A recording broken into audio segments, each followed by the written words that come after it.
Napagdesisyonan ng House Committee on Justice na huwag nang buksan ang kahon na naglalaman ng tax records ni Vice President Sara Duterte at ng kanyang mister. Ang NBI naman sinabi sa pagdinig na may lead na sila sa kinausap umanong hitman ng Vice Presidente. Saksi, si Ian Cruz. Ipinalabas sa impeachment hearing ng House Justice Committee ang videong ito ni Vice President Sara Duterte. Ninyong lahat, Martin Romualdez, Lisa Marcos, Bongbong Marcos. Huwag kang mag-alala, ma'am, sa security ko. Kasi may kinausap na ako na tao. Sinabi ko sa kanya, kapag pinatay ako, patayin mo si BBM, si Lisa Araneta, at si Martin Romualdez. No joke. No joke. Nagbilin na ako, ma'am. Pag namatay ako, sabi ko, huwag ka tumigil hanggang hindi mo mapatay sila. And then he said yes. May tuturing daw na inciting to sedition ang pahayag ng Vice Presidente ayon sa National Bureau of Investigation. Based on the investigation conducted by the NBI, complaint referred by the NBI, which includes inciting to sedition, contains all the necessary evidence to prove the essential elements of the crime and should be docketed for preliminary investigation. May tuturing din daw na grave threats ang ginawa ng pangalawang Pangulo. Ang naging findings po ng NBI, the acts of the Vice President constitutes grave threats. Patay sa revised penal code, ang grave threats ay pagbabanta laban sa isang tao, sa kanyang dangal o ari-arian at sa kanyang pamilya. Nakitaan din daw ito ng NBI ng reasonable certainty of conviction. Sabi nga ng NBI, there is reasonable certainty of conviction against VP Sara on 1 count of inciting to sedition and 3 counts of grave threats. Kung hindi tama ang ugaling ito para sa second highest official of the land, mas lalong hindi po ito karapat-dapat para sa isang tao na nag-aambisyon na maging highest official of the land. Ang application nga namin, that is a threat. That is an actual threat to the President and to the wife and the former Speaker. Kinumpirma rin ng isang opisyal ng NBI na base sa kanilang pag-iimbestiga, may kinausap ng hitman si Vice President Duterte. We have leads already. We have some personalities that we are surveillance at sinusundan po namin. And this is the assassin hired to kill the President, the First Lady, and the former Speaker, which we saw from her video. It's not been denied na mayroon pong itinayong Vice President Sara, parang Vice Presidential Security Group, yung sarili niyang group. So, yun na lang, in general, we're looking on those individuals in the close associates of the Vice President. May kontrang manifestation naman si Representative Paulo Marcoleta. I have a copy of a more complete video.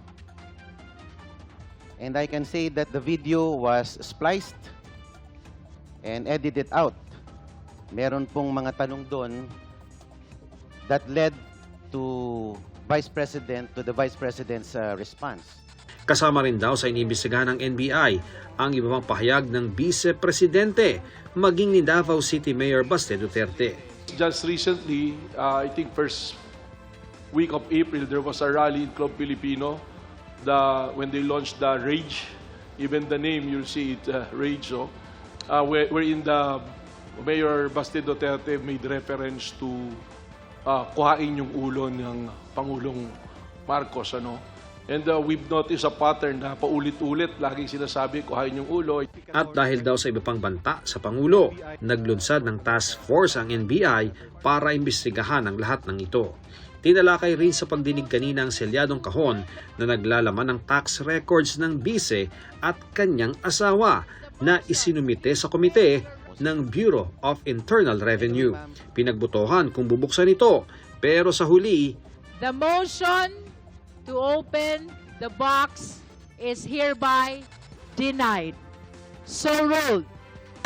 38 miyembro ng komite ang nag-no habang 6 naman ang nag-yes.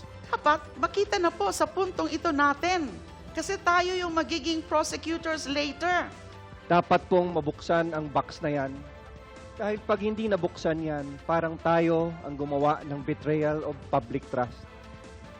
Hindi po ito usapin ng pagdududa lamang. Ito po ay usapin ng pagtitiyak.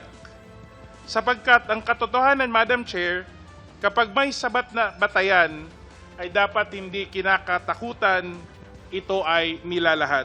Pero giit na mga ayaw pabuksan ang kahon, kahit may kapangyarihan man ang komite na gawin ito, kailangan pa raw ba? The crucial question is, kailangan ba natin buksan? Para sa akin ay nandyan na ang ebidensya. Sapat na yan para makapagdetermina na tayo kahit hindi natin bubuksan yung kahon na yan. Keep it sealed right now. Hayaan natin ang Senado ang magbukas nito bilang bahagi ng impeachment trial para buksan ang katotohanan sa tamang panahon ng paglilitis. May nagsabi ring magpreno muna, baka gamitin ulit ito laban sa kanila. Opening this box, although we do believe has enough legal basis, might trigger another petition in the court to again stop the proceedings. Naghain ng reklamo si Second Gentleman Mans Carpio dahil sa paglalabas ng kanilang financial transactions sa impeachment hearing. Kanina, nagpasa ang House Committee on Justice ng manifestation of support para sa mga kinasuhang kongresista kasama si Justice Committee Chair Jervil Luistro. Magreklamo na sila hanggat gusto nila. Ngunit hindi nito mababago ang isang simpleng katotohanan. Ang konstitusyon ang pinakamataas na batas. At ayon sa konstitusyon, lahat ng opisyal ay dapat may pananagutan sa taong bayan sa lahat ng oras. Ako si Ian Cruz, ang inyong saksi.